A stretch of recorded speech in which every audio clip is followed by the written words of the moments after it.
look cute. They're really cool. I like them a lot. I like that they are in a family. They have big poop. Elephants are taking over New York City. Oh, elephant sculptures, that is. Oh, and they might be coming to you too. I'm here at a new art installation called The Great Elephant Migration in Manhattan's Meatpacking District. And these elephants are telling a story. It's about their conservation. Conservation is about carefully preserving or protecting something. And it's about how we humans and animals can live peacefully together and literally share a space. To make this, the organization Elephant Family USA worked with the Coexistence Collective, a group of 200 indigenous artisans in India. These elephants actually started their migration in Newport, Rhode Island in July and are here in New York through October 20th. Then they're headed to Miami, LA, Montana, all over the US. This is the closest you can get to being with a herd of 100 elephants. Even if you go and visit them in another context, to actually stand in the middle of a herd and be dwarfed and made to feel tiny, that's an unusual feeling and very hard to recreate. I think there's that sense of awesomeness. And the desire to kiss and hug them is also very, very strong, which we actively encourage.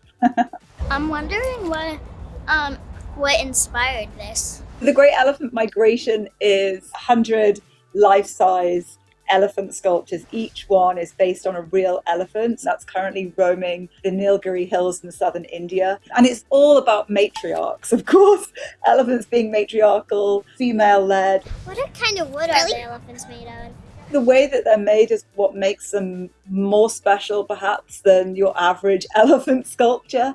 They have been made by indigenous communities in India from an invasive weed called lantana. It looks very pretty. It has lovely orange flowers. And then when you train your eye, you realize, oh my goodness, this is a complete takeover. And this plant has spread itself all the way through India's forests, and you can't eat it. And even an animal like an elephant can't walk through it. It's pushing animals outside of their safe forest homes into towns, and sometimes they're crossing roads. So the aim with making the elephants is to show that you can make things that can be useful, you can put it to good work at the same time, freeing up all the habitat for the elephants and all the other animals that are living in those pockets. Why can't it just be like a giraffe or something else? Why did you make them elephants? The species is the Asiatic elephant. We would say, just to be simple, the Indian elephant. It's an endangered animal. You still can find it in 13 different countries across Asia, but India is the place where there are the most Asian elephants in the world.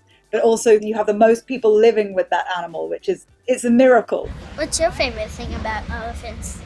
I think that it's when you look into an elephant's eye, you're in the presence of complete and utter greatness. That feeling of majesty of an animal with so much intelligence, and they're so relatable. If something bad happens to us, we grieve, we have all this huge range of emotions, and it's exactly the same with elephants. They have the full range. They get angry, they get sad, they grieve, they're dead, they feel joy, they trumpet, they're very playful, sometimes they can be very naughty. There's just so much to relate to with elephants. Why are elephants important in nature? So elephants play a really important role in their ecosystems because they're the biggest. They eat a lot and they're really nomadic as well. So when an elephant eats these great quantities of food every single day, obviously it has to come out the other end, and they spread their dung around as they're walking. What they're doing is they're dispersing seeds from the plants that they've eaten, which then grow into trees and plants for all sorts of other animals. They also have these huge tusks. If they're trying to find water, they can often smell it even if they can't see it. So they will dig and they will create a water hole and they'll drink the water from that hole. And then that's really helpful for all the other animals that are sharing that space that don't have these wonderful tusks to dig for water. We call them ecosystem engineers, the mega gardeners of the forest. And they play a critical role as a sort of keystone species. They sort of shape that ecosystem for everyone else.